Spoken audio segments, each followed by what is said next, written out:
of Qingdao. Believe it or not, this is actually China. So this Qingdao is a very interesting city. It's located on the coast of Shandong province and it's the city of skyscrapers, parks and beaches. Renowned as one of the most beautiful and cleanest cities in China, this is a modern city that's managed to preserve a lot of its past while at the same time keeping an eye straight to the future. So today I'm going to tell you what's up with Qingdao and why you might be interested in coming here.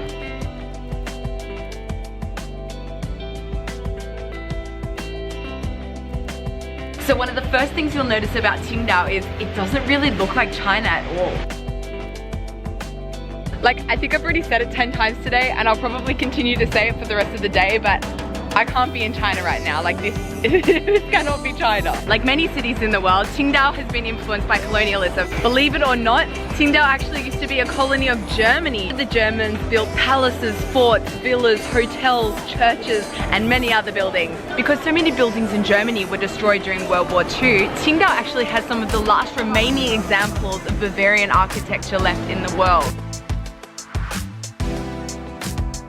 So I sense this must be the go-to place for getting wedding photos taken. I've just arrived at this main square outside the church and I can see like at least 7 or 8 couples getting their wedding photos taken. 1, 2, 3, and we got a 4, 5, 6, 7, 8 in the tree.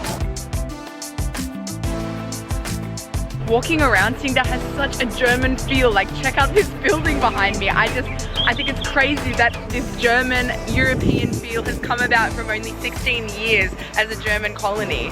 I guess the Germans got pretty busy in those 16 years here. I just love these cobblestone streets. It's crazy. Walking through these streets, I feel like I'm on a European vacation. But actually, I'm just in China. And of course we have the Germans to thank for Qingdao's reputation as the beer capital of China. So this beer you may be familiar with if you've ever been to a Chinese restaurant.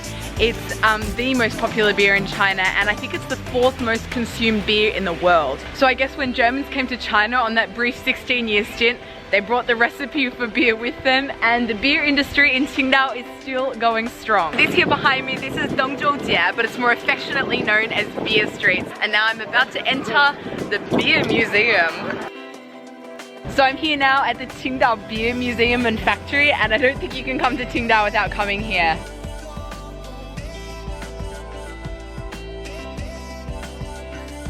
I think it's important to come here because in order to understand Qingdao the city, you really have to understand Qingdao the beer.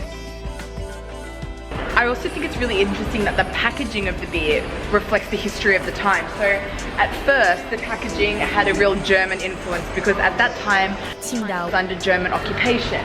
And then after 1916 the Japanese occupied Qingdao, so of course the labels had a Japanese vibe to them. And then after 1945 when it came back to Chinese ownership, you can see it's a more of a Chinese kind of packaging. And if you don't end up visiting the museum, you have to at least try one of these. Man, I really like Qingdao. I just saw a man drinking beer out of a bag. Is that a thing here? So I can confirm drinking beer out of bags is a thing. I found this place with this 帅哥. Hi, ni hao. Yeah, and he pours the beer from the keg into the little bag and then you drink it. So I've got to say, there's a real novelty that comes to drinking your beer out of a plastic bag. It's definitely a first. Definitely a first for me. That's really good, straight from the keg. So I guess when in Qingdao, drink beer out of plastic bags.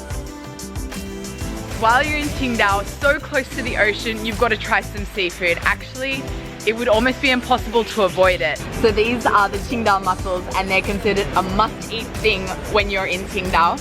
Actually, they have this saying, the 3 most important things to a Qingdao citizen is drinking beer, eating mussels, and swimming in the sea. So I've already accomplished 2 of those today, so I'm pretty happy. Qingdao is also conveniently located on the seaside, making it in theory perfect for a beach holiday.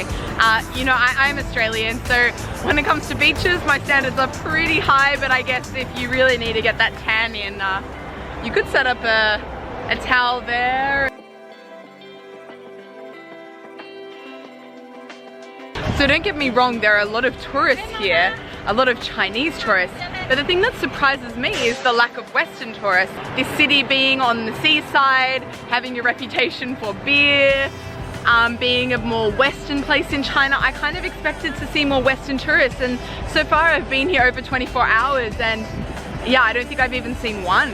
So these are the kind of people that I think would benefit from a trip to Qingdao. Firstly, the people that may already be living in China, whether you're a foreigner or Chinese, and you feel like going on a European holiday, but you have neither the time nor the money, come to Qingdao. Secondly, the people who are looking for a bit of a relaxing holiday, people who need to like take a chill pill. Here you can walk through the cobblestone streets, have a picnic in one of the gorgeous parks, have a beer or two or three and gobble down on some amazing seafood. So yeah, I think that Qingdao has something for everyone, and I hope that this video has done its bit to convince you to come here. Okay, bye guys, see you next time.